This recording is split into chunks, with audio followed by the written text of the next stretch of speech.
Thanks for coming to the podcast, Hailey. It's wonderful to have you here. I'm so excited to be here. Thank you for having me. It is our pleasure. We've heard so much from our contributor, Lisa, over at the Novel Approach about the Soulbound books. She raves about them on the show all the time. I know she's looking forward to this new book. So let's kind of dive in here and talk about the series for folks who may be unfamiliar with Soulbound. All right. So Soulbound is an urban fantasy with a gay romantic subplot, and it's set in a world where magic is known. I have gods who walk the earth, and my main character is a mage who is in desperate need of a vacation. I haven't given him one yet, so. 2 books in, and he's still looking for the vacation. He still needs one. He's still not getting one. It's more, think more like the classic urban fantasies that were really big in the early 2000s. That's kind of the style of the series versus I know paranormal shifter stories are very big in gay romance, but it's a little different than that. But it's still within kind of the fantastical element genre. Now, the third book, A Crown of Iron and Silver, is coming out on Tuesday, September 10th, so right around the corner. What's going on for this guy in the third book, besides, of course, not getting that vacation? Well, I have a different pantheon of gods in every book. So in A Fairy of Bones and Gold, I started with Greek gods because I feel like pretty much everybody knows the Greek gods, and those are easy to draw readers into it. Also, as near and nigh, I brought in some Aztec myths, folklore, death saints, and some native mythology.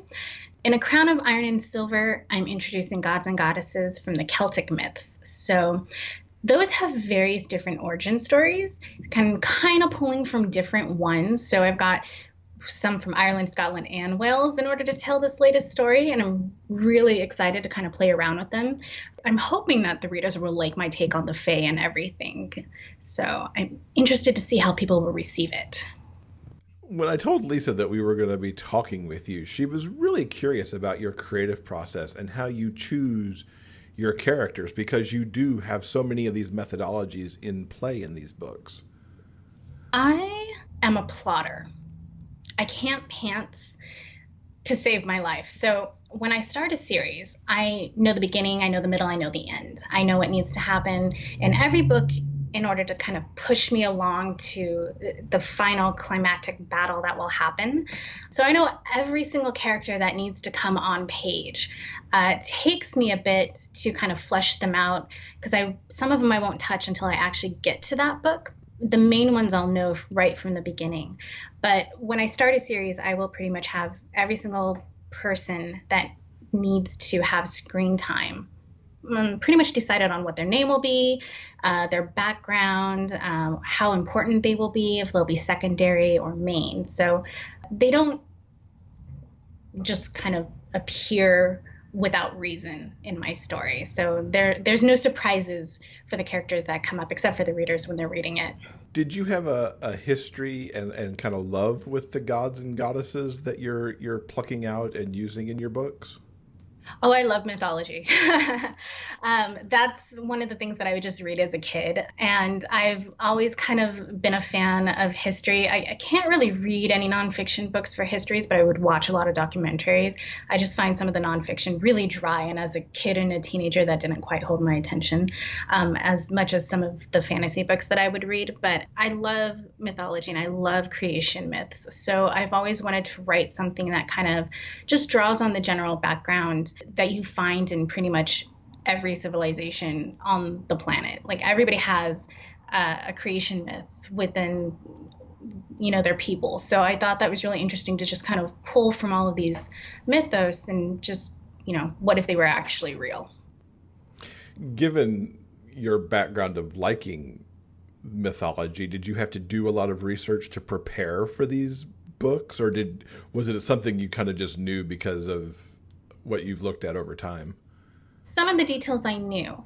I still did a lot of research. I wanted to make sure that I had, names right, locations right, because it's been years since I've read some of the of the stories. But for every book, I would still do a lot of research, and I try and be respectful with some of the myths that I put into the stories, because for some of them, these are people's religions still today. So I want to be respectful in the fact that I'm writing a fantasy story, but some of the characters that I'm using aren't necessarily characters. They're drawn from, a form of religion. So I try and be respectful about that, even though I kind of really want to bring more of an awareness to people who might not have heard of them.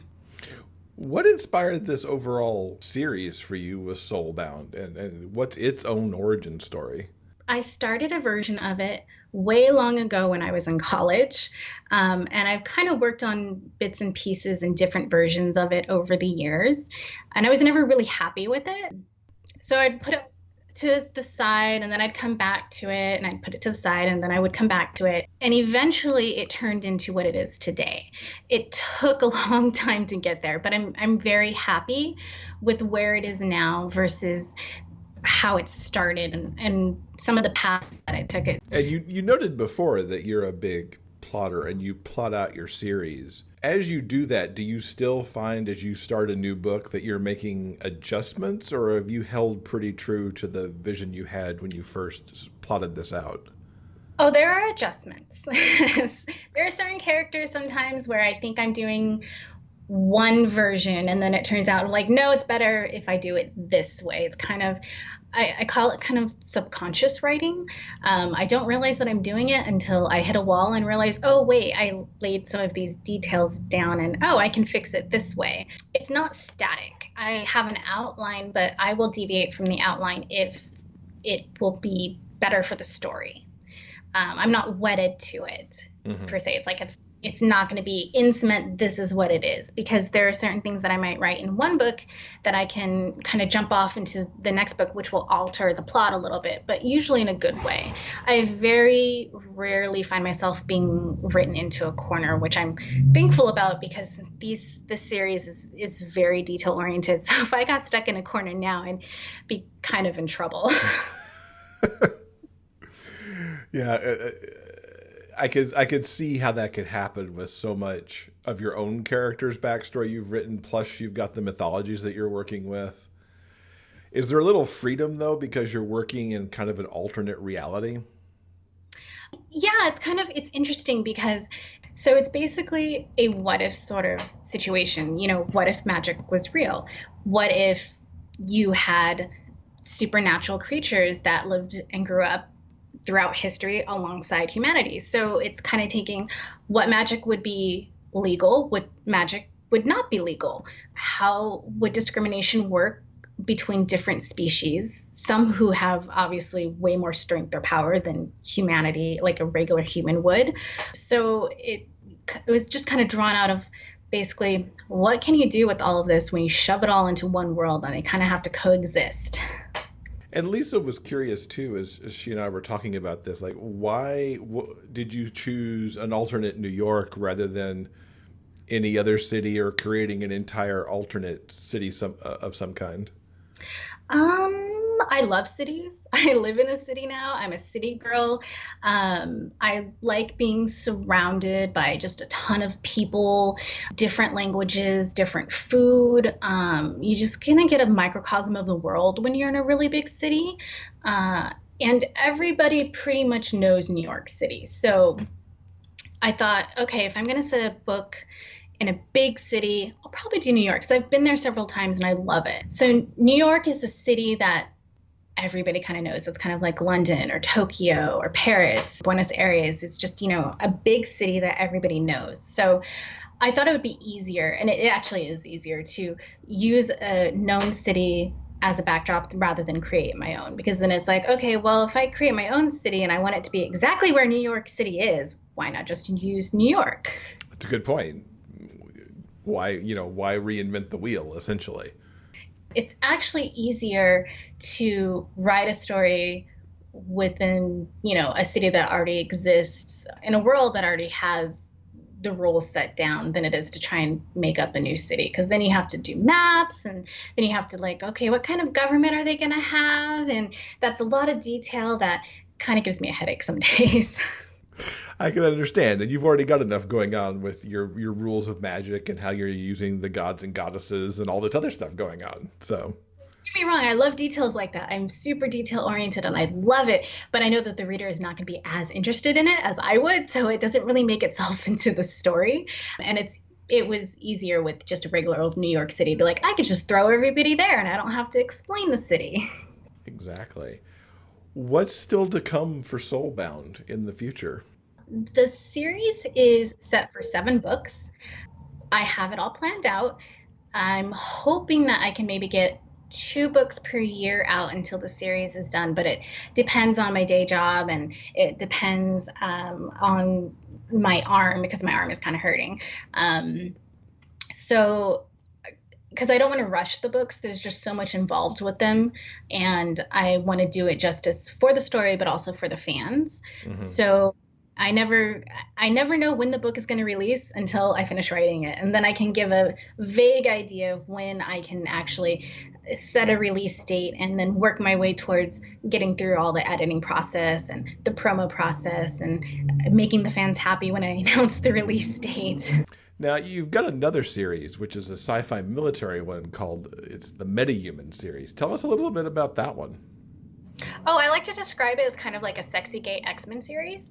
I know that sounds really silly, but I love comics. I grew up reading and collecting comics as a kid. I unfortunately don't own very many comics these days because I've moved a lot and it's a lot easier to move without a ton of books, unfortunately. Metahumans is set in the near future. Pretty sure it's about like 250 years in the future. I say pretty sure because it's been a couple of years since the first book came out.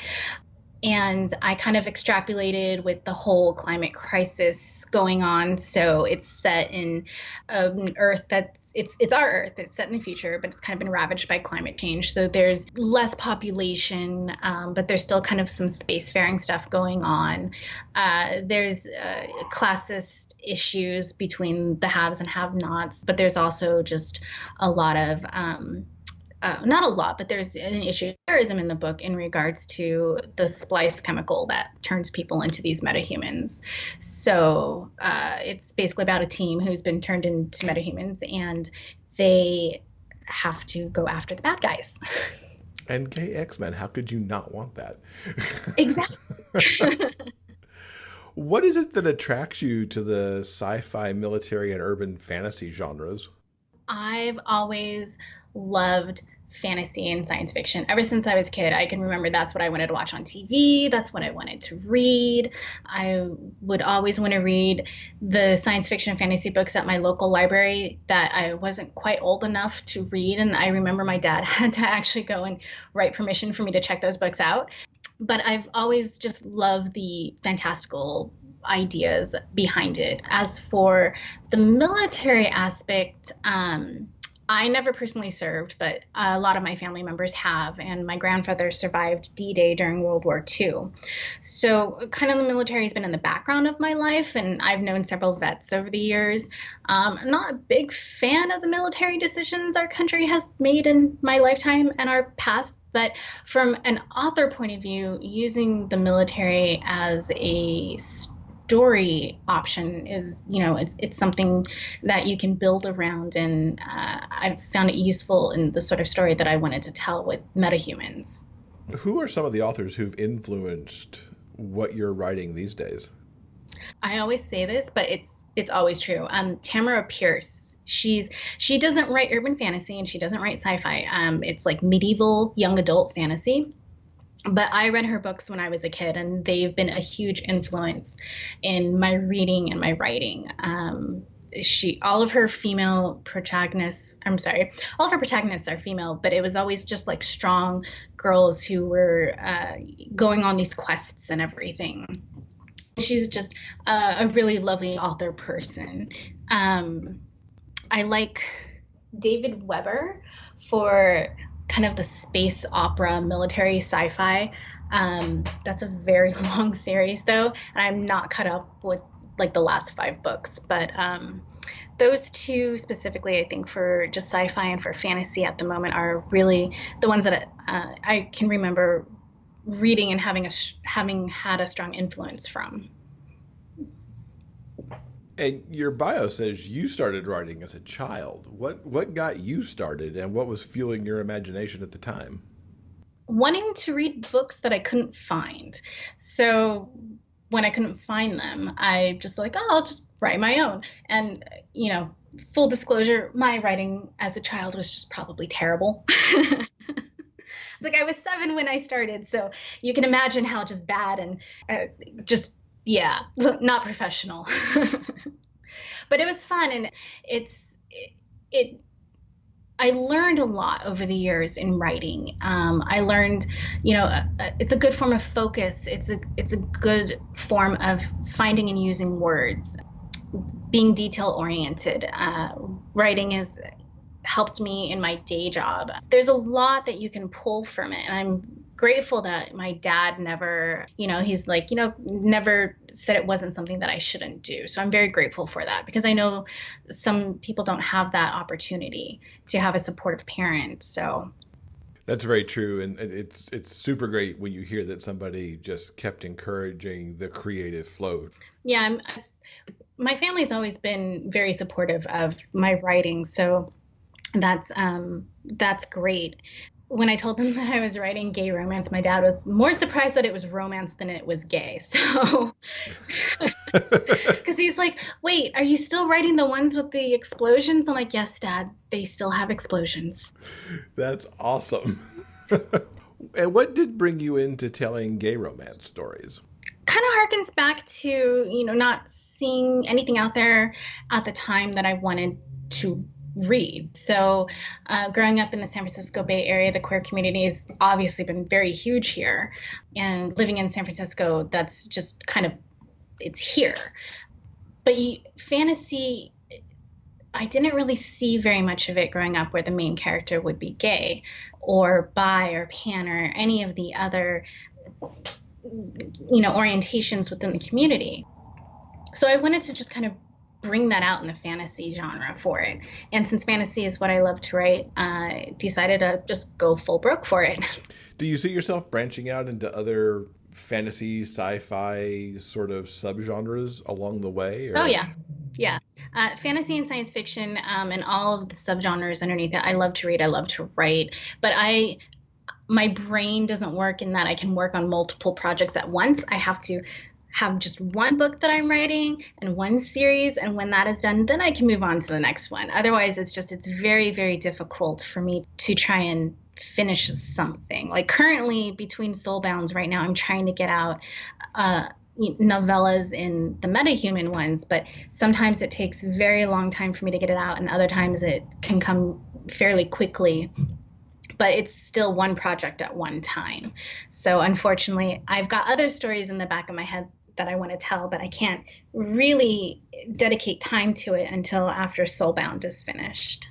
And in terms of your reading, while you're working on the urban fantasy of Soulbound, does that mean you're trying not to read similar books? Or I have a policy where if I'm currently actively writing, I try not to read stories in the same genre, so that I have this fear that I'm going to, through osmosis or something, absorb another author's ideas or characters. So I try not to read. I know that sounds silly, but I try not to read when I'm writing, at least the books within my genre, although I have a hard time trying to find time to read to begin with, because my day job kind of is super busy. So when I come home, it's do I write or do I read? And usually the writing wins out. As I'm sure your fans are very happy to hear. I hope so. I'm just like, oh. So I think given what we've talked about, I can imagine the answer for this, but what is coming up next for you? I'm working on Soulbound 4 right now. I know the title, but unfortunately I cannot disclose it. So I'm continuing Patrick's and Jono's march to the end. I know that sounds really ominous, but it's not, I promise. Nobody's going to believe. Well, the march to the end could just get, like we talked about, get the poor guy a vacation at the end of book 7. My lips are sealed. Of course, yes. We don't want to give up any spoilers here for sure. So how can people keep up with you online to get all the news and see the title when it's time to release it? The best way is my Facebook readers group, which is Hailey's Hellions. Barring that, it would be on Instagram. Those are really the only two platforms that I'm active on. I don't have very much time to spend on any of the other social media platforms. So I don't have a Twitter. I do have a newsletter. You can find it on my website, which is haileyturner.com. You can find everything there, actually. But for the most part, the readers group is really where I'm mostly interactive with the fans, because it's easier for me to peruse as I'm on my break or something at work. Very cool. Well, we wish you the best of success with the release of A Crown of Iron and Silver, and look forward to seeing the rest of the series as it comes out over the coming years. Thank you. I appreciate it. Thank you for having me.